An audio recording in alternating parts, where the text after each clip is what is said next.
Assalamu alaikum. My name is Dr. Khalud Imran. Today we will discuss about ectopic pregnancy. आज हम यहाँ पर बात करेंगे कि एक फ़ीमेल है जिसको हमल तो हो गया है, लेकिन जो उसके हमल की थैली है या जेस्टेशनल सैक है वो नॉर्मल यूट्रस में इम्प्लांट नहीं हुआ बल्कि एबनॉर्मल जगह पे हुआ है। अब कौन कौन सी जगह हैं जहाँ पे एबनॉर्मली ये सैक जो है वो इम्प्लांट हो सकता है, तो उसमें सबसे कॉमन हमारे पास आती है फ्लोपियन ट्यूब्स। उसके अलावा सर्विक्स है, मायोमीट्रियम है, प्रीवियस सजेरियन स्कार है और इवन एब्डोमिनल कैविटी है। अब ऐसा होता क्यों है? नंबर वन ये कि प्रीवियस हिस्ट्री हो एक्टोपिक प्रेगनेंसीज की। एक फ़ीमेल को बार बार एक्टोपिक हो रहा है तो उसको चांस है कि नेक्स्ट टाइम भी हो सकता है। या पेशेंट को PIDs है या वो IUI IVF जो टेस्ट ट्यूब बेबीज़ है वो ले रही है, उसकी वजह से हो सकता है। पेशेंट को एंड्रोमेट्रियोसिस में हो सकता है और प्रीवियस सजेरियंस की वजह से हो सकता है। तो इसकी बहुत सारी वजूहात हैं, वो आपने माइंड में रखनी है। और क्योंकि ये किसी भी फीमेल को हो सकता है, इसलिए जब भी प्रेगनेंसी हुई है तो गो टू योर गायनोकोलॉजिस्ट। अब इसमें होता क्या है?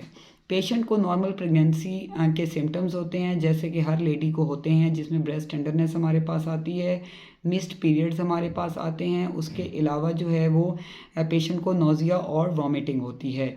उसमें पेशेंट जब स्टिक पे चेक करती है घर में या किसी भी करीबी हॉस्पिटल या LHV के पास जाके, तो वहाँ पे 2 लाइंस आती हैं स्टिक पे, जिसका मतलब है कि वो प्रेग्नेंट है।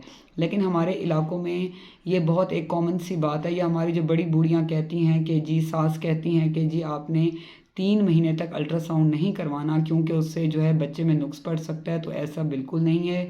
जब भी आपको प्रेगनेंसी पॉजिटिव आ गई है तो आपने always go to your gynaecologist.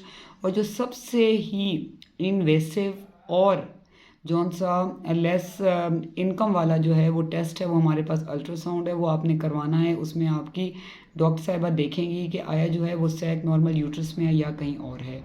यहीं से पता चल जाएगा कि आया जो है सैक कहाँ पे। अगर तो नॉर्मल जगह पे है फिर तो कोई परेशानी वाली बात नहीं है, लेकिन अगर कहीं और है तो उसको फ़ौरन डॉक्टर मेडिकली या सर्जिकली अबॉर्ट कर देंगे।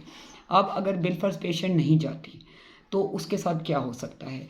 सबसे पहले जो पेशेंट को सिम्टम आता है वो है जी माइल्ड PV ब्लीडिंग और lower abdominal pain, pinching pain, cramping pain होता है पेशेंट को, जो सिवियर नहीं हो रहा होता और साथ में माइल्ड सी ब्लीडिंग होती है। जब वो जाती हैं TVS करवाती हैं या अल्ट्रासाउंड करवाती हैं पर एब्डोमिन, तो उसमें पता चलता है कि सैक जो है वो फ्लोपियन ट्यूब्स में है या कहीं और है। फिर आपकी डॉक्टर उसको अबॉर्ट करती हैं। लेकिन जो है बाज़-औक़ात ऐसा नहीं भी होता।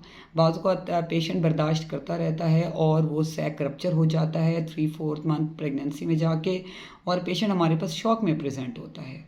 BP लेस होता है, फेंट होता है, बेहोश होता है, पल्स उसकी रैपिड होती है।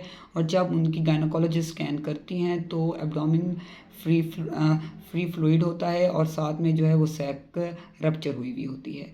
तो इस सूरत हाल में पेशेंट की जान को ख़तरा हो सकता है। इमरजेंसी लेप्रोटमी होती है, इवन के ब्लड ट्रांसफ्यूजन भी हो सकती है। सो इसलिए जब भी आपको प्रेगनेंसी हो गई है तो never sit at home, never take it light. हर प्रेगनेंसी नॉर्मल नहीं होती, बाज़-औक़ात जो है उसमें कॉम्प्लिकेशंस हो सकती हैं, जिसमें से एक आज मैंने आपको बताई है कि ट्यूब में हमल होना या कहीं और पर होना। तो जहाँ भी होगा वो आपकी डॉक्टर साहिबा आपको देख के आपको मेडिकली या सर्जिकली ट्रीट करेंगी। Stay safe, stay healthy. Thanks. अल्लाह हाफिज़।